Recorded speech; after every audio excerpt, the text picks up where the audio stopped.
मी doctor प्रार्थना शाह देशपांडे. मी मराठवाड्यातली maternal foetal medicine consultant आहे आणि संभाजीनगर इथे केपॉन हॉस्पिटल इथे काम करते. आज आपण माहिती घेणार आहोत गर्भजन परीक्षा या विषयाबद्दल. महत्त्वाचे प्रश्न आपल्याला समजून घेणं आवश्यक आहे.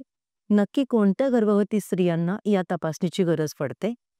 प्रेग्नन्सीच्या कोणत्या कालावधीमध्ये ही तपासणी आपण करू शकतो? सगळ्यात पहिला आणि महत्त्वाचा प्रश्न, सगळ्या गर्भवती स्त्रियांना गर्भजल परीक्षेची तपासणी लागते का? तर नक्कीच नाही.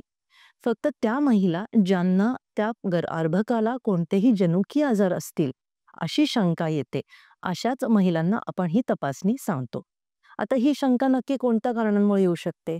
तर पहिलं सगळ्यात महत्त्वाचं कारण की जी आपली सोनोग्राफी असते, प्रेग्नन्सीतली 3ऱ्या महिन्याची किंवा 5व्या महिन्याची सोनोग्राफी, याच्यामध्ये जर काही बाळाच्या शरीरामध्ये आम्हाला बदल जाणवले तर बाळाला जनुकीय आजार असण्याची शक्यता वाढते.